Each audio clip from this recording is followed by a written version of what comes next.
অভিভাবক, লালমনিরহাট জেলার সাবেক উপমন্ত্রী এবং এই রংপুর অঞ্চলের সবচেয়ে সর্বকালের সর্বদিকের জনপ্রিয় জননেতা জনাব আসাদুল হাবিব দুলু মহোদয়, জনাব আসাদুল হাবিব দুলু মহোদয়।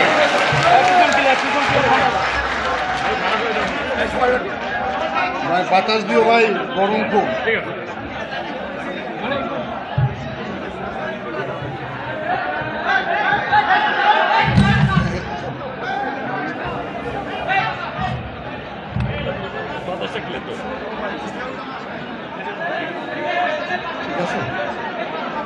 বিসমিল্লাহির রহমানির রহিম।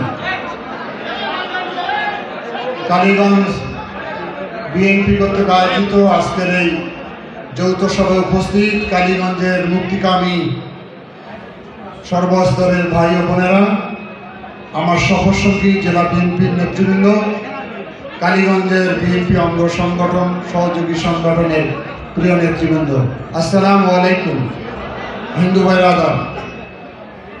আমি বক্তব্যের শুরুতেই একটি নিষ্ঠুর দানব স্বৈরাচার ভোটচোর সরকারের পতনের লক্ষ্যে যারা এই খুনি জালেম সরকারের পতনের জন্য যারা শাহাদত বরণ করেছেন তাদের আত্মার প্রতি গভীর শ্রদ্ধা জানাচ্ছি।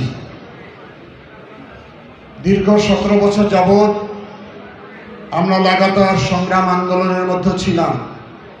ইতিমধ্যে আমাদের অনেক সাথীকে আমরা হারিয়েছি। পরিশেষে গত 1 মাস যাবৎ, 1 মাস আগে ছাত্র জনতার গণ অভ্যুত্থানে খুনি জালেম হাসিনা সরকারের পতন ঘটেছে। আমরা একটা মুক্ত বাংলাদেশ, মুক্ত কালীগঞ্জ পেয়েছি। এজন্য মহান আল্লাহ তাআলার কাছে শুকরিয়া আদায় করি। প্রিয় ভাই ও বোনেরা, একটি জগদ্দল পাথর বাংলাদেশের মানচিত্রে চেপে বসেছিল। গণতন্ত্রের মুখোশধারী আওয়ামী লীগ, তাদের এই পরিণতি হলো কেন? আমি কথাগুলো বলবো, আপনারা মনোযোগ দিয়ে শোনার চেষ্টা করবেন। এখান থেকে আমাদেরকে শিক্ষা নিতে হবে। কেন পতন হলো? আওয়ামী লীগ তো একটা ঐতিহ্যবাহী রাজনৈতিক দল, স্বাধীনতা যুদ্ধে নেতৃত্ব দিয়েছিল, বিশাল বিশাল নেতা। তাদের পতন হয়েছিল অনেকগুলো কারণে। তার অন্যতম কয়েকটি কারণ রয়েছে। একটি কারণ হলো ওদের ভিতরে অহংকার জন্ম হয়েছিল। অহংকার কি হয়? পতনের মূল।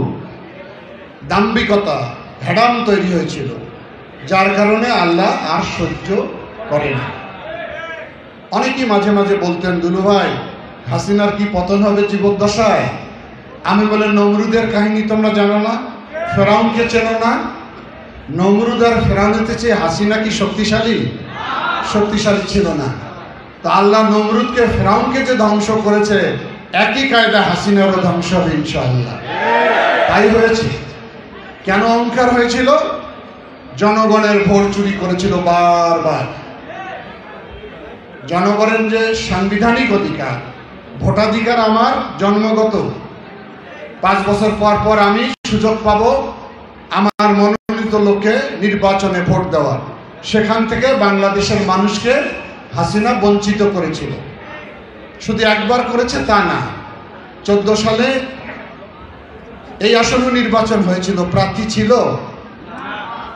প্রার্থী ছিল না। প্রিজাইডিং অফিসার ভোট কেন্দ্রে যায় নাই, ব্যালট পেপারও যায় নাই, কিন্তু জামান সাহেব এমপি নির্বাচিত হয়েছিল। আপনাদের বিচার দেই, কালীগঞ্জের লোককে একটা প্রাইমারি স্কুলের যদি ভোট হয়, সেখানেও দেখবেন প্রতিদ্বন্দ্বিতা হয়। আর এত বড় একটা জাতীয় সংসদ নির্বাচন, 2টি থানা মিলে লালমনিরহাট 2 আসন, সেখানে কোনো প্রার্থী খুঁজে পাওয়া গেল না। এমন খেলোয়াড় ওরা। তারপর আসলো 18 সালের নির্বাচন। 18 সালের নির্বাচন অনেকেই বললেন যে ভাই নির্বাচনে যাওয়া উচিত। নির্বাচনে না গেলে কেমন করে বুঝবেন যে নির্বাচন অবাধ না সুষ্ঠু হবে কি হবে না? শেখ হাসিনার কাছে গেল আমাদের লোকজন সংলাপে। উনি বললেন, আমি বঙ্গবন্ধুর কন্যা, আমাকে আপনারা বিশ্বাস করতে পারেন। বিশ্বাসে কি হয়েছে ভাই? 30 তারিখের ভোট 29 তারিখের কাবার সভায় এই বাবুল ভাই হয়েছিল আমাদের ক্যান্ডিডেট। ভোট সেন্টারে যাওয়ার আগে ভোট ফিনিশ। তাহলে 14 সাল গেল, আসলো 18 সাল, আবার আসলো 24 সাল। আমরা দীর্ঘদিন বলে যাচ্ছি যে একটা অবাধ নিরপেক্ষ নির্বাচন দেওয়া হোক, যে নির্বাচনে জনগণের মতামতের প্রতিফলন ঘটবে। কোনো কথাই কর্ণপাত করে না, কারণ তার সঙ্গে পুলিশ, বিজেপি, র্যাব, সিভিল প্রশাসন, স্কুল কলেজ, মসজিদ মাদ্রাসা, মন্দিরের যত লোক সবই হলো আওয়ামী লীগ, গাছের পাতাও আওয়ামী লীগ। সেই কারণে 24 সালে 7ই জানুয়ারি ভোট করলেন আর একটা পাতানো ভোট। সেটি হলো আমি, মামি আর দামি, ওনারাই স্টেডিয়ামে খেলা দেখতে যাবেন মোহামেডান আর আবাহনী। যদি গিয়া শোনেন যে মোহামেডানের প্লেয়াররা আসে নাই, দর্শক থাকবে স্টেডিয়ামে? থাকবে না। আবাহনীর দলকে যদি 2 ভাগ করে খেলা দেখানো হয় তো বলবো এটা পাতানো খেলা, সাজানো খেলা, দর্শক থাকবে না, দর্শক আনন্দ পাবে না। খেলা তখনই জমবে যখন মোহামেডান আবাহনী 2 দলেই খেলতে নামবে। শেখ হাসিনা 2 দলের সঙ্গে খেলতে প্রস্তুত না। উনি এমনই ক্যাপ্টেন, এমনই বিশ্বকর্মা, উনি একাই নিজের সঙ্গে খেলেন। আর ওনার একটা বুর্বক সাধারণ সম্পাদক, ওটার নাম জানি কি, আমি সেটা বলি না, উনি আবার বলে খেলা হবে।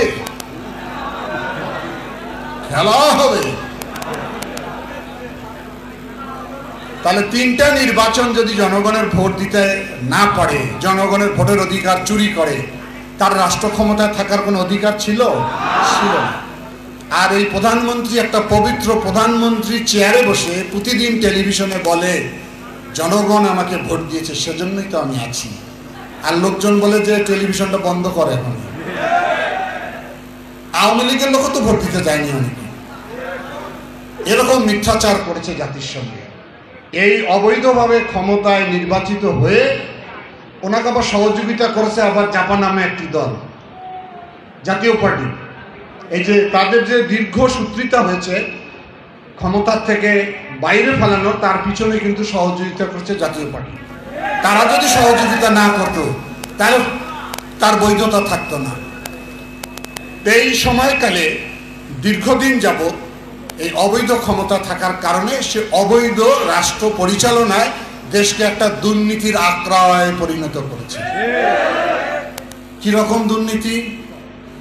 প্রধানমন্ত্রী বলে খালেদা জিয়া 2 কোটি টাকা আত্মসাৎ করেছে, এতিমের টাকা, আর সেই টাকা আজকে 9 কোটি টাকা খালেদা জিয়া নারে নাই, দেখে নাই, সইও নাই, মিথ্যা অভিযোগ। আর শেখ হাসিনা বললেন আমার পিয়ন 400 কোটি টাকার মালিক। জনগণ শোনে। জনগণকে কি এত বোকা মনে হয়? যার পিয়ন 400 কোটি টাকার মালিক, তার প্রধানমন্ত্রী কত লক্ষ কোটি টাকার মালিক। উনি তার বিচার না করে উনি বলে উনি হেলিকপ্টারে যাতায়াত করে, ওনার পিয়ন নাকি হেলিকপ্টারে যাতায়াত করে। এটা আবার গর্বের সঙ্গে বলেন উনি। ওনার কিছু চামচা গণমাধ্যমের লোক থাকে, তারা এরকম প্রশ্ন করে, উনি এসব জবাব দেন। তাহলে দুর্নীতিতে বাংলাদেশকে একদম নিমজ্জিত করে ফেলেছিল। এই কালীগঞ্জে একটা মদাতি ইউনিয়নের যুবলীগের যে বাহাদুর, যে হ্যাডাম, যে টাকা, আর শেখ হাসিনার থেকে শুরু করে যে নেক্সাস তারা তৈরি করেছিল, কেউ এই দুর্নীতির বাইরে নয়, জবরদখলের বাইরে নয়, চাঁদাবাজের বাইরে নয় এরা। সুতরাং গোটা বাংলাদেশকে দুর্নীতিতে নিমজ্জিত করে ফেলেছিল। এখন ভোট, দুর্নীতি, দ্রব্যমূল্যের ঊর্ধ্বগতি, বিএনপি জনবান্ধব রাজনৈতিক দল, এটা তো প্রতিবাদ আমরা করবই, এটা করাই স্বাভাবিক, এটাই রাজনৈতিক দলের ধর্ম আমাদের। সে কথা বলতে দেয় না, কথা বলতে মানা, পুলিশ মুখ চাপে করে, বেশি কথা বললে গুম করে, আর বেশি কথা বললে আমার ট্যাক্সে গুলি করে নাই? আমার নেত্রী খালেদা জিয়া 6 বছর জেল খেটেছেন, এই কালীগঞ্জের লোকেরা জেল খেটেছেন। কত মামলা নিয়ে যে কতজন পালিয়েছিলেন, অসুস্থ বাবা মাকে দেখতে পারেন নাই, ছেলের বাচ্চা দেখে দেখতে পারেন নাই, স্ত্রীর ভালোবাসা পান নাই, শ্যালো ঘরে ঘুমিয়েছেন, ভুট্টা খেতে ঘুমিয়েছেন, ওইখানেও পুলিশ গিয়ে ঘেরাও করেছে। এত পারদর্শী ছিল পুলিশ। ওরা ফোন করলে যায়। আপনি কালীগঞ্জ থানায় এজাহার দিতে যাবেন, ওসি সাহেব আপনার এজাহারের 12টা ভুল ধরবে, বানান ভুল, বয়সনগর ফোটা নাই, হর্ষুকর নাই। আওয়ামী লীগের লোকরা যদি থানায় যায় মামলা দেয়, এজাহারে বাদীর নামও লাগে না। এই ছিল বাংলাদেশ। গুমের আতঙ্কে আতঙ্কিত আমরা, খুনের আতঙ্কে আতঙ্কিত আমরা। একটু আগে শুনেছেন যে কত লক্ষ মামলা হয়েছে আমাদের বিরুদ্ধে, তারপরও বিএনপি কি দমে ছিল? বিএনপিকে ঘরে ঢুকানো হয়েছিল? পারে না। আমরা জীবনকে বাজি রেখে রাজপথে প্রকম্পিত ছিলাম। সেখানে যোগ হয়েছে ছাত্র বৈষম্য আন্দোলন।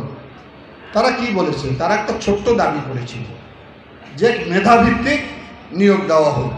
শেখ হাসিনার তো মেধা ভালো লাগে না, ওনার ভালো লাগে দুর্নীতিবাজদের, ওনার ভালো লাগে বেনজিরের মতো দুর্নীতিপরায়ণ পুলিশ অফিসারকে, ওনাকে ভালো লাগে আর্মির কুখ্যাত প্রধান খুনি আজিজের মতো লোককে।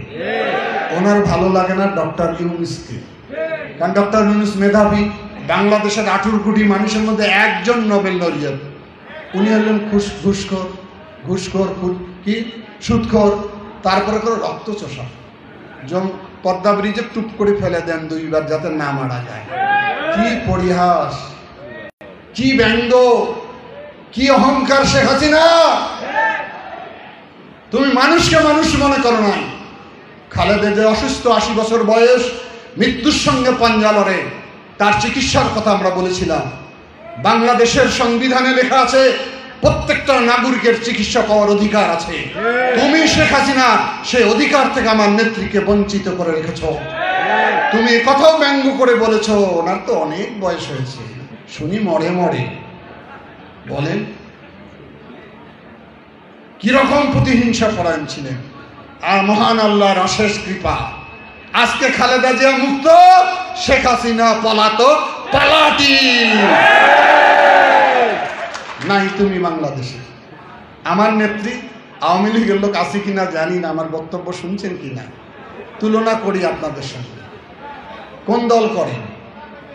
আমার মা খালেদা জিয়া, আপনাদের মা শেখ হাসিনা। ভালো, আমার মার চরিত্র কি আর আপনার মায়ের চরিত্র কি, তুলনা করলেই বুঝতে পারবেন ওই দল করা না কচু পাতার ফাঁসি দিয়ে মরে যাওয়া ভালো। আমার মা হলো খালেদা জিয়া, অসুস্থ, 80 বছর বয়স। শেখ হাসিনা বারবার প্রস্তাব দিয়েছিল যে রাজনীতি ছেড়ে দেন, আপনার চিকিৎসার ব্যবস্থাও করি, মুক্ত করব। খালেদা জিয়া বলছে কখনোই না, নেভার। আমার বাড়ি দেশের বাইরে কোথাও নেই, আমি বাংলাদেশে রাজনীতি করব, মরল বাংলাদেশে মরব। 6 বছর অসুস্থ শরীর নিয়ে প্রতি মুহূর্তে মৃত্যুর সঙ্গে পাঞ্জা লড়েছে। আমাদের সন্তানদের ছেড়ে কোথাও যায় না। তোমাদের মা, পৃথিবীতে এমন মা কি আছে যে সন্তানকে ছেড়ে যায়? স্বামী স্ত্রী যদি বিরোধ হয়, তালাক হয়ে যায়, যখন মা বাড়ি থেকে চলে যায়, বউ বাড়ি থেকে যায়, সন্তানটা কোলে নিয়ে যায়। স্বামীর কোনো সম্পদ দিতে চায় না, পোটরা ব্যাগ কিছুই নেয় না, সন্তানকে কোলে নিয়ে যায়। এটি হলো সন্তানের সঙ্গে মায়ের মানবিক বন্ধন, ভালোবাসার বন্ধন, স্নেহের বন্ধন। এটি মা। যে মা তোমাদেরকে ছেড়ে পালিয়ে গেল, সেই মার জন্য আত্মনাদ করো তোমাদের ধিক ধিক। কেমন সন্তান তোমরা, এটা বুঝতে হবে। এখানে হিন্দু ভাইরাও আছেন, প্রসঙ্গক্রমে কথাটা বলি। আমাদের দেশ একটি হচ্ছে সাম্প্রদায়িক সম্প্রীতির দেশ, অসাম্প্রদায়িক। এখানে একই চায়ের টেবিলে হিন্দু মুসলমান খাই, বিয়ে বাড়িতে আমরাও যাই, আমাদের বিয়ের পরে আপনারাও আসেন। সামনে দুর্গা উৎসব, আপনারা না যতটা উৎসব করবেন, মুসলমানদের আগ্রহ তার চেয়ে বেশি পাহারা দেয়। আমাদের অভাব হলে আপনাদের কাছে নেই, আপনাদের অভাব হলে আমাদের কাছে নেই। এইরকম বন্ধন, মেলবন্ধন। এই যে সাম্প্রতিক 5 দিন সরকার ছিল না, বাংলাদেশের বিভিন্ন জায়গায় কিছু হামলা ঘটনা ঘটেছে, মানুষের ক্ষোভ ছিল, বই প্রকাশ হয়েছে। যদি মনে করেন আওয়ামী লীগ করবেন, যুবলীগ করবেন, ছাত্রলীগ করবেন, আপনি যদি কোনো সাধারণ মানুষের ক্ষোভে পড়েন, তখন আপনি এটা হিন্দু মুসলমানের সাম্প্রদায়িক দাঙ্গা বলতে পারেন না। মুসলমানের বাড়িও আওয়ামী লীগের বিক্ষিপ্ত মানুষের আক্রান্ত হয়েছে, দুই একজন হিন্দুর বাড়িতে হয়তো হতে পারে। আপনারা একটা মিছিল করেছেন, কিছু লোক, এই কালীগঞ্জের কিছু লোক গিয়েছিলেন লালমনিহাটে। স্লোগান হলো, আমার মা পালালো কেন, জবাব চাই।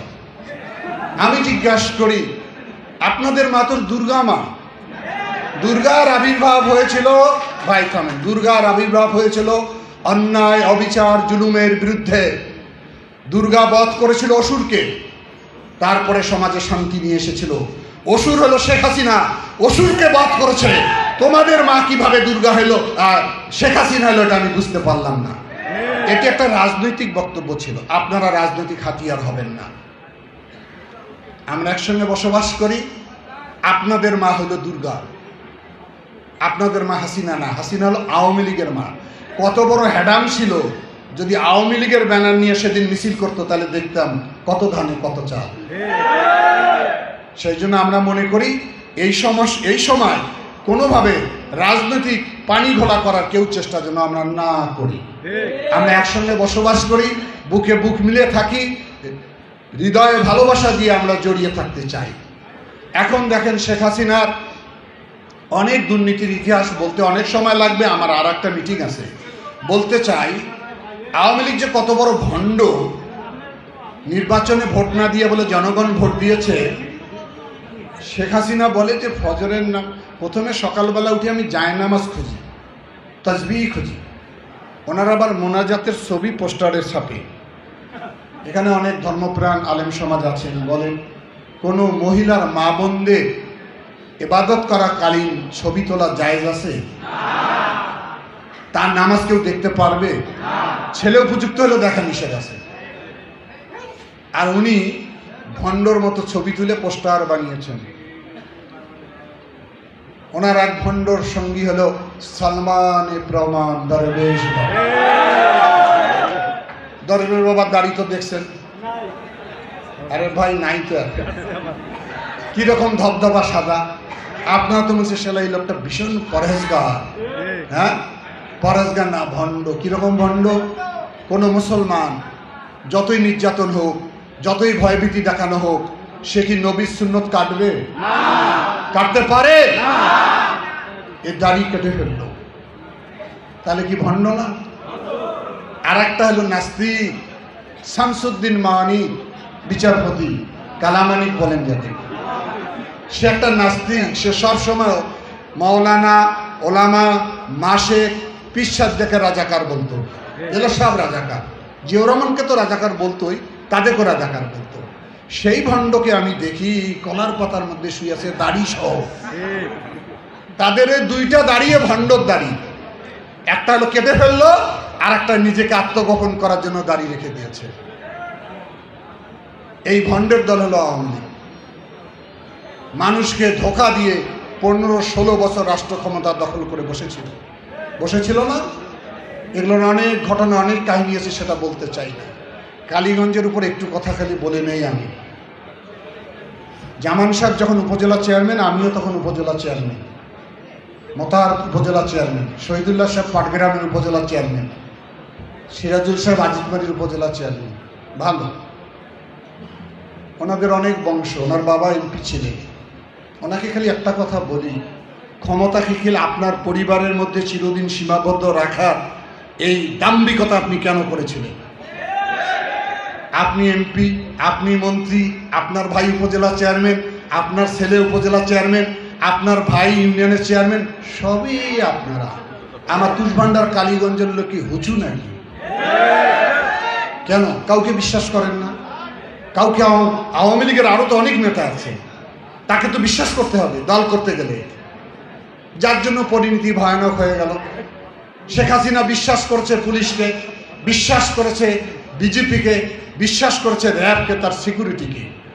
শেখ মুজিবকে এমন জায়গায় উঠিয়েছিলেন, পৃথিবীতে কোনো রাজনৈতিক নেতার সমালোচনা করা যাবে না এরকম সংবিধান নাই। রাজনীতি করলে সমালোচনা শুনতে হবে, একমাত্র সমালোচনা হবে আমাদের, হবে না নবী পয়গম্বরের। মানুষের সমালোচনা হবে, এটা তো হতে পারে না। তো সংবিধানের অংশ করা হয়েছে যে শেখ মুজিব সম্পর্কে কোনো কথা বলা যাবে না। মাও সেতুংয়ের ব্যাপারে বলা যায়, লেনিনের কথা বলা যায়, আব্রাহাম লিঙ্কনের কথা বলা যায়, শেখ মুজিবের কথা বলা যাবে না। এখন আমি একটা ভাষণ দিয়েছিলাম মিশন মোড়ে, বলেছিলাম যে দেলোয়ার হোসেন সাঈদী যে মারা গেলেন, তো ওনার মৃত্যুর পরে তো কারো কোনো ক্ষোভ থাকার কথা না। লাশের উপর কারো ক্ষোভ থাকে? আমরা যখন জানাজায় যাই, বিরোধী দলের লোকও মারা গেলে আমাকে যখন বক্তৃতা দিতে দেয়, আমি তখন বলি লোকটা খুব ভালো ছিল, সৎ ছিল, সবাই আমরা মাফ করবো, আল্লাহ তার বেহেশত নসিব করো। এটা ইসলামের বিউটি, এটা ইসলামের সৌন্দর্যতা। মৃত্যু হয়েছে যার লোক, তার উপর তো কারো ক্ষোভ থাকার কথা না। আপনি কেন তার জানাজাটা ঢাকায় পড়তে দিলেন না? পড়তে দিলেন এই কারণে, আপনার বাবার জানাজায় 17টা লোক হয়েছিল, আর দেলোয়ার হোসেন সাঈদীর জানাজা হলে কয়েক লক্ষ লোক হইত, এই কারণে আপনি দেননি। আর আমি বললাম ডক্টর ইউনূসকে পৃথিবীর যত লোক চেনে, আপনার বাপকে তত লোক চেনে না। এই কথা বলার সঙ্গে সঙ্গে ডিজিটাল সিকিউরিটির একটাই মামলা আমার। টেকনাফ থেকে তেঁতুলিয়া ভাই কত আদালতে যে আমি গিয়েছি, আমাকে কেউ জামিন দেয় না, আমার কথা কোনো বিচারক শোনে না। এই ছিল বাংলাদেশ, অবরুদ্ধ বাংলাদেশ। সেই বাংলাদেশকে মুক্ত করা হয়েছে। এরকম একটা ভয়াবহ পরিস্থিতির মধ্য দিয়ে আমরা যাতায়াত করতাম। মসজিদ কমিটিতে আওয়ামী লীগ, স্কুল কমিটিতে আওয়ামী লীগ, মন্দির কমিটিতে আওয়ামী লীগ, ক্রীড়া সংস্থায় আওয়ামী লীগ। আওয়ামী লীগ তো আসেই। বিএনপি যদি পুলিশে কেউ চাকরির ইন্টারভিউ দিয়ে থাকেন, একটা তদন্ত আসে, 5টা তদন্ত হয়, আসে জিজ্ঞাসা করে ওর বাবা কি বিএনপি করে নাকি, ছেলে কি ছাত্রদল করতো, বলে না ছাত্রদল করে না, বাবাও তো বিএনপি করে না। তাহলে ওর দাদা তো অনেক আগে মারা গেছে, সেও করে না। তাহলে ওর বাড়ির আশেপাশের লোক কি বিএনপি করে? না। ওই গ্রামে কেউ বিএনপি করে? তাহলে হ্যাঁ 2-4 জন বিএনপি আছে। তাহলে তার চাকরি নট। গ্রামের লোক বিএনপি করলো, তার চাকরি হয়নি। হয়েছে? হয় নাই। টাকা উঠেছে, প্রাইমারি স্কুল শিক্ষক মিলে 10 লাখ, 12 লাখ, 15 লাখ। পুলিশের কনস্টেবল 10 লাখ, 12 লাখ, 15 লাখ। ব্যবসা করেছেন ওনারা। যারা জনপ্রতিনিধি হয়, গরিব মানুষের রক্ত চষে, তারা কোনোদিন জনপ্রতিনিধি হতে পারে না। প্রত্যেক ক্রিয়ার বিপরীত প্রতিক্রিয়া থাকবে, এটা সায়েন্সও বলে, ধর্মেও বলে। আপনাদের পরিণতির জন্য আমরা দায়ী না। শেখ মুজিবের যে মুরাল বানিয়েছিলেন গণভবনে, মুরাল পাহারা দিত যে আনসার, যে মুরাল পাহারা দিত বিজেপি, যে মুরাল পাহারা দিত র্যাব, টেলিভিশনে নিশ্চয়ই দেখেছেন রশি লাগিয়ে কিভাবে মুরাল টেনে খান খান করে দিয়েছে ওরা। ওই আইনশৃঙ্খলা বাহিনী খান খান করে দিয়েছে। যাদের দিয়ে পাহারা বসিয়েছিলেন তারাই ভেঙে দিয়েছে। সারা বাংলাদেশে যতগুলো মুরাল বানিয়েছে 400 কোটি টাকা ব্যয় করেছে তারা। আমাদের লোক খেতে পারে না, চাকরি নাই, বাকরি নাই, মেয়ের বিয়ার টাকা নাই, অসুস্থ লোকের চিকিৎসার টাকা নাই, মুরাল বানিয়ে বাংলাদেশ ভাসিয়েছিলেন, কোনো লাভ হয়নি। আওয়ামী লীগের পতন যখন হয় তখন এইরকম ভয়ানক পতন হয়। শেখ মুজিবুর রহমান যখন মৃত্যুবরণ করেছেন একই অবস্থা হয়েছে, আজকে শেখ হাসিনার পরে একই অবস্থা হয়েছে। আমি অনেক আগের থেকে বলতাম বক্তৃতায় শেখ হাসিনার উদ্দেশ্যে যে আপনার সময় আছে, আপনি তাড়াতাড়ি ক্ষমতা ছেড়ে তত্ত্বাবধায়ক সরকারের হাতে ক্ষমতা দিন, নিরপেক্ষ নির্বাচন নিন, বাংলাদেশের মানুষ যাকে ভালো মনে করে তাকেই সরকার গঠন করবে। সময় মতো যদি না করেন, শ্রীলঙ্কার দিকে তাকিয়ে দেখুন, শ্রীলঙ্কার মন্ত্রীরা জাঙ্গিয়া নিয়ে পালিয়েছে। ওবায়দুল কাদেরের পরনে কি আছে ভাই আমি কিন্তু জানি না, কিরকম পালিয়েছে দেখেন। ওবায়দুল কাদের বলে দেখতে দেখতে 15 বছর, আরো আছে 5 বছর, মানুষ বাঁচে কয় বছর, রোজার ঈদে না কোরবানি ঈদে আন্দোলন হবে কোন দিন ফখরুল, পালানোর তো আমার জায়গা নাই, আপনার ঠাকুরগাঁর বাড়িতে আমাকে জায়গা দেন। আমি এই কথাটা ব্যঙ্গ করতে চাই না, বললাম প্রত্যেক ক্রিয়ার বিপরীত প্রতিক্রিয়া আছে। আমার মহাসচিব এসেছিলেন আবু সাইদের বাসায়, সেই জনসভায় উনি বললেন যে কাদের সাহেব আমার ঠাকুরগার বাসা সব দরজা খোলা, কোথায় আছেন আসেন অনুগ্রহ করে। পাওয়া যাবে এখন? বাটি চালা আছে না গ্রামে, ওই যে চোর ধরে বাটি চালা দেন, এখনকার ছেলেগুলো জানবে না। তুলার সে কি বাটি চালা দিত আর কি চোর ধরে। মনে হয় যে বাটি চালা দিয়েও আর ওবায়দুল কাদেরকে পাওয়া যায় না। এই যে তার দাম্ভিকতা, তার অহংকার, ছাত্রলীগেই যথেষ্ট, সাদ্দাম সাহেবই যথেষ্ট। হায়রে সাদ্দাম, হায়রে ওবায়দুল কাদের ছাত্রলীগ কোথায় যে গেল, নিরুদ্দেশ, নিখোঁজ, অহংকারের পতন। এই কথাগুলো আমি এই জন্য বললাম। এখন আমাদের কি কাজ? আমরা কি সরকার? আমরা বিরোধী দল একটু নিঃশ্বাস নিতে পাচ্ছি, বাড়িতে হয়তো নিশ্চিন্তে ঘুমাতে পাচ্ছি, এটাই আল্লাহর কাছে লাখো শুকরিয়া। একটা বিজয় অর্জিত হয়েছে, স্বৈর শাসনের পতন হয়েছে। বিএনপিকে রাষ্ট্র ক্ষমতায় যদি আমরা না আনি, এই যে আমার লক্ষ লক্ষ কর্মী বাহিনী নির্যাতিত, নিপীড়িত, জেলখাটা, মৃত্যুবরণ করেছে, তাদের ভাগ্যের কি কোনো পরিবর্তন করতে পারবো? ক্ষমতার বাইরে থেকে করা যাবে? যাবে না। তাহলে বিএনপিকে ক্ষমতায় আনতে হবে। কিন্তু কিছু কিছু কর্মীর এখন ধারণা হয়েছে যে বিএনপি ক্ষমতায় অলরেডি চলে আসছে। ভাবটা আমাদের এইরকম। আওয়ামী লীগ যেমন 60-এর বোতাম নাভি পর্যন্ত খুলে হাঁটতো, আমার দুই একটা নিষ্ক্রিয় কর্মী দেখি 2টা বোতাম খুলছেন। অনুগ্রহ করে আজকের থেকে বোতাম গলা পর্যন্ত লাগিয়ে ফেলুন। বোতাম খুললে আমার কাছে ছবি যাবে। আওয়ামী লীগ নাভি পর্যন্ত খুলেছেন, আপনি 2টা খুলছেন। 14 বছর 15 বছর আপনার আমি দেখা পাইনি। তখন বলে, ভাইয়া শেখ হাসিনা কোনোদিন নামবেন নয়, বিএনপি আর ক্ষমতা আসবেন না। তো এখন যে আসলে কি ব্যাপার? ভাইজান না, মোর বাড়ি পুলিশ গেছিল। কয়দিন গেছে রে? কয়েকদিন। সেই ভয়তো তো মিছিল মিটিং তাইস নাই, মুই কি বিএনপি ছাড়ি গেছিল? হ্যাঁ, এখন ছাতে আসছে আমার বিএনপির লোক সুপারিশ নিয়ে, ওরা শ্বশুর। ভাইজান মানি নাও, মানি নেওয়া পার্টি দূরে থাকবেন। অনেক কষ্ট, অনেক যন্ত্রণা, অনেক বেদনা আমাদের মনে। আপনারা আসেন, কোনো বাহাদুরি করেন না, কোনো পদ চাইয়েন না। বিএনপিতে আছেন, বিএনপির সমর্থক হিসাবে থাকেন। পাঞ্জাবি নতুন করে বানায় কালার দিয়া ইস্ত্রি করেন না তুষ ভান্ডারের স্ত্রীর দোকানে। আমাদের নির্যাতিত কর্মীরা যারা জীবনের ঝুঁকি নিয়ে প্রতিমধ্যে আন্দোলন সংগ্রামে ছিল, তাদের বাদ দিয়ে যেন নতুন সঙ্গী আমরা না তৈরি করি। পরীক্ষিত সৈনিককে ফেলে দিবেন না। এজন্য আমাদের কিছু কিছু লোক দায়ী। আমরা তো অনেক বড় জায়গায় ব্যস্ত থাকি, অনেক ঝামেলা আমাদের মাথায়। এখন হাজার হাজার লোকের মাঝখানে যদি ওই ধরনের লোক নিয়ে আপনি হাজির হয়ে বলেন, ভাইজান মানি নাও, ভাইজান মানি নাও। আরে কিসের মানিয়ে রইলে? কি মানিয়ে? আরে একটা ভুল করছে, বোঝেন না? কি ভুল করছে? আমি উদাহরণ দিই বলি, ওইটা ভুল। একই রকম চেহারা, সাদৃশ্য আছে, পিছন থেকে মারছি থাপ্পড়, দোস্ত কেমন আছিস, ঘুরি দেখে ওই লোক না। এটা না ভুল হয়? সাক্ষাৎ তুমি খারাপ কাজ করছো, দীর্ঘদিন নিষ্ক্রিয় ছিল, এটা তো ভুল হইতে পারে না। এখন সবাই জাগৃত হয়েছে, ঠিক আছে, জাগ্রত হন, আমরা কোনো খারাপ কিছু বলতে চাই না। কিন্তু সামনের কাতারে বসে হুলুস্থুলুস শুরু করবেন, আমি একমাত্র ছিলাম, এই গলা ভারী করেন না, ঠিক আছে? আর একটা কথা বলি, আমরা যেহেতু সরকারি নাই, বিভিন্ন জায়গায় কিছু অরাজকতার সৃষ্টি হয়েছিল, এখনো টুকটাক হচ্ছে। সেই ব্যাপারে আমার তারেক রহমানের, আমাদের অ্যাক্টিং চেয়ারম্যানের নির্দেশনা আমি জানাই। আমার নির্দেশনা তো বহুবার আমি জানিয়েছি। সেটি হলো যে স্কুল কলেজগুলোতে, মাদ্রাসাগুলোতে যে নিয়োগ দেওয়া হয়েছে, এগুলো নিয়োগ বেশিরভাগই অবৈধ এবং টাকা নিয়ে নিয়োগ দিয়েছে। এটা প্রমাণিত।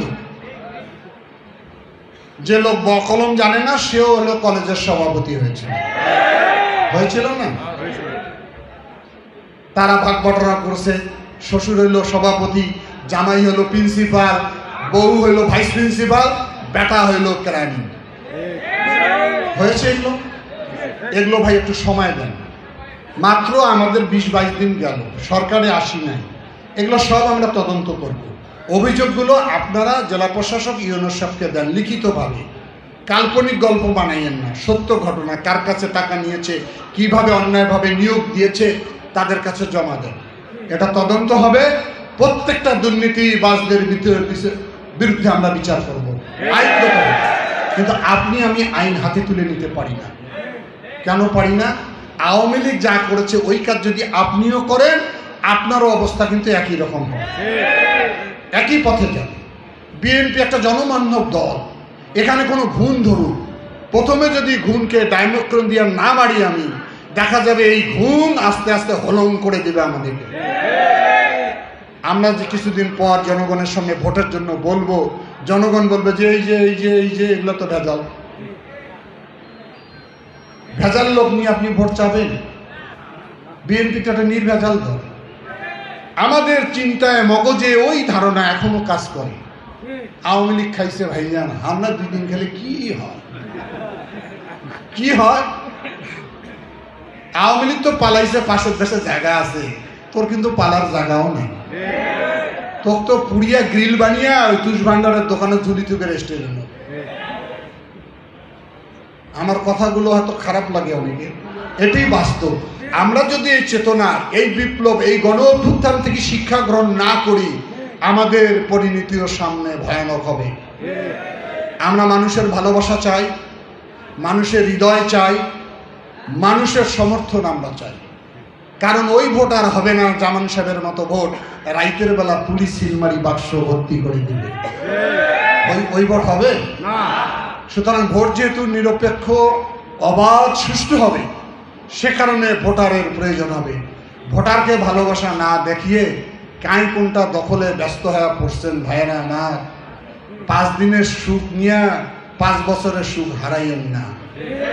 5 দিন ভোগ করবেন, ব্ল্যাক লিস্ট করে রাখবো, আমি রেড চিহ্ন দিয়ে রাখবো। অনেকের হয়তো সামাজিক মর্যাদা আছে, মানুষ আপনাদেরকে ভালোবাসে, আমি হয়তো সামাজিকভাবে উন্মোচন করব না, মর্যাদা নষ্ট হয়ে যাবে, সে কারণে রেড মার্ক হয়ে থাকবে। আর যদি বলেন যে ভাই আমি তো অনেক জেল খেটেছি, অনেক নির্যাতিত হয়েছি, সুতরাং আমি একটু করি, তো খালেদা জিয়ার চেয়ে আমরা কেউ বেশি নির্যাতিত না। তারেক রহমানের মেরুদণ্ড ভেঙে দেওয়া হয়েছে, তার জেল হয়েছে যাবজ্জীবন কারাদণ্ড তারেক রহমানের। আপনাদের তো কালীগঞ্জের কারো যাবজ্জীবন কারাদণ্ড রাজনীতি করার জন্য হয়নি, হয়েছে কি? ওনার ভাই মারা গেছে মালয়েশিয়া, কোকো, তার জানাজা পর্যন্ত যেতে পারেনি। ওনারা যদি বলতে পারে প্রতিহিংসার রাজনীতি বন্ধ রাখেন, শান্তি শৃঙ্খলা ফিরে নিয়ে আসেন, দেশকে উন্নয়নের দিকে আমরা নিয়ে যাব, সেই পথে যদি কেউ কাটা হয়, কাটা সব তুলে দেওয়া হবে হবে হবে। সময় 1 দিন আর 2 দিন আর পরের দিন। সেদিন তারেক সাহেব যে ভার্চুয়াল মিটিং করছে, এনারা ছিল, এইরকম করে আঙ্গুল দেখিয়েছিল, এই ঠিক এরকম, বলে বর্ষি চেনেন? বলে চিনি। বলে দেখেন, এবার না পড়ি, 6 মাস না পড়ি, 3 বছর পরে হলো আমি বর্ষির কওয়াল দিয়ে টেনে নিয়ে আসবো। ইতিমধ্যে মেসেজ পেয়েছে, আমার সহ সমপরিমাণ মর্যাদা সম্পন্ন 3 জন সাংগঠনিক সম্পাদককে অব্যাহতি দেওয়া হয়েছে আমার সময়, আর বাকিগুলো নাই বললাম। অনেক জেলা কমিটিকে বিলুপ্ত করা হয়েছে। সাবধান, খুবই সাবধান। কেউ যদি ধারণা করেন দুলু ভাই বড় বাড়ির থাকে, খবর জানে না, সবচেয়ে আম্মকে স্বর্গে থাকবেন, সেই সব খবর আমি জানি, কম আর বেশি। সুতরাং আমি মনে করি আজকের এই সভা থেকে ইউনিয়নে আপনারা সভা করে বলবেন, মানুষের ভালোবাসা অর্জনের জন্য যত ধরনের কাজ, সেই কাজে আমরা নিবৃত্ত থাকবো, সেই কাজ আমরা করব। অন্য আর একটা রাজনৈতিক দল দেখেন কি করে বেড়াচ্ছে, আর আমাদের লোক কি করে বেড়াচ্ছে, সেই কাজ করেন, মানুষের ভালোবাসা অর্জন করেন। আমরা ভালোবাসা নিয়ে ইনশাআল্লাহ এদেশের ম্যান্ডেট নিয়ে বিএনপিকে রাষ্ট্র ক্ষমতায় নিয়ে একটি আলোকিত বাংলাদেশ করতে চাই, বৈষম্যহীন বাংলাদেশ করতে চাই, দুর্নীতিমুক্ত বাংলাদেশ করতে চাই, মেধাভিত্তিক বাংলাদেশ করতে চাই, গণতান্ত্রিক বাংলাদেশ করতে চাই, যে বাংলাদেশের সবার মত প্রকাশের স্বাধীনতা থাকবে। তাহলে মেসেজ ক্লিয়ার? নতুন বন্ধু খুঁজবেন না। আওয়ামী লীগের নেতাদের বলি, সামান্য দুই একটা মামলা হয়েছে, তাতে হুঁশ নাই, বেহুশ, কাকে ধরে আর কাকে ধরে না, কত তদবির। আমাদের মার্ডার মামলা হয়েছিল, হত্যা মামলা, ডিজিটাল সিকিউরিটির মামলা, নাশকতার মামলা, মামলার কোনো হিসাব নেই। আমরা কার কাছে গেছি? আমরা কারো কাছে যাইনি। কোর্টে গিয়েছি, জামিন দেয়নি, জেলে গেছি, আবার আসছি, আবার জেলে দিয়েছেন, আবার আসছি। এত ব্যস্ত হয়েছেন মাত্র 18 দিনে, এত ব্যস্ত। আমাদের নেতাকর্মীরা কীরকম কষ্ট ভোগ করেছে, 16 বছর কোথাও জায়গা পায়নি। বিএনপি যদি চার দোকানে বসছে, সেখান থেকে সব আওয়ামী লীগ লোক উঠে গেছে। এত গন্ধ হয়েছিল আমাদের, এত নাকি দুর্গন্ধ হয়েছিল বিএনপি। ইউনুস সাহেব কোনোদিন বিএনপির লোককে ডাকে নাই, আলোচনায় বসায় নাই, মতামত নেন নাই। ওসি সাহেব বিএনপির লোককে বাইরে বন্ধ করে আওয়ামী লীগের লোকের সঙ্গে ভিতরে ভাগ বটরা করেছে। সব খবর আমরা জানি। আপনারা প্রজাতন্ত্রের কর্মচারী, আমি মনে করি আপনার ন্যায় নীতিটা থাকে। সরকারের অনেক অন্যায় আদেশ পালন করেছেন, এখন থেকে আপনারা স্বাভাবিক হন, দুর্নীতিমুক্ত প্রশাসন করেন, মানুষকে হয়রানি বন্ধ করেন, এবং এই পূর্ব দিগন্তে যে সূর্য উঠেছে আমাদের, সেই সূর্য ধীরে ধীরে মধ্য গগনে গোটা বাংলাদেশকে আলো বিস্তৃত করে আলোকিত করবে বাংলাদেশ। সেই বাংলাদেশ গঠনে যারাই প্রতিবন্ধতা করবেন, প্রশাসন হোক, রাজনৈতিক কর্মী হোক, তাদের বিরুদ্ধে আমরা ব্যবস্থা গ্রহণ করব। আমরা সবারই ভালোবাসা চাই, মিলেমিশে থাকতে চাই, বুকে বুক মিলে থাকতে চাই। আইনের মাধ্যমে সকলের শাস্তির বিধান করা হবে ইনশাআল্লাহ। ধৈর্য ধরেন, অপেক্ষা করেন। 16 বছর করেছেন, আর 16 দিনে অস্থির হইয়েন না কেউ। কথা ঠিক আছে? রাজি আছেন সবাই? সুতরাং আমার প্রিয় চেয়ারম্যান শুধু লন্ডন থেকে আমাদের মুখের দিকে তাকিয়ে আছে, উনি এখনো দেশে আসতে পারেনি। ওনার আকুতি, ওনার আহ্বান আপনাদেরকে আমি জানিয়ে গেলাম। ওনার আকুতি, বিএনপিকে ক্ষমতায় আনতে হবে। অনেক লোক আমাদের নিহত হয়েছে, পঙ্গু হয়েছে, গৃহ হয়েছে, ব্যবসাহীন হয়েছে, চাকরি হয়নি, প্রমোশন হয়নি। এত লক্ষ লক্ষ নেতা কর্মীর দায়িত্ব ওনার ঘাড়ে। ওনার চিন্তা আপনার আমার চেয়ে অনেক বেশি। সুতরাং সে যাতে এই রাজনৈতিক দল পরিচালনা করতে কোনো ব্যাঘাত না হয়, আগামী দিনে বিএনপিকে রাষ্ট্র ক্ষমতা আনতে তার যাতে কোনো কষ্ট না হয়, সেই জন্য তার পথকে আমরা মসৃণ রাখবো ইনশাআল্লাহ। রাখবেন? আমি এই আশা নিয়ে ফিরে গেলাম। সবাই ভালো থাকেন, সুস্থ থাকেন। বাংলাদেশ জিন্দাবাদ। শহীদ রাষ্ট্রপতি জিয়া রহমান অমর হোক। দেশনেত্রী বেগম খালেদা জিয়া জিন্দাবাদ। তারেক রহমান জিন্দাবাদ।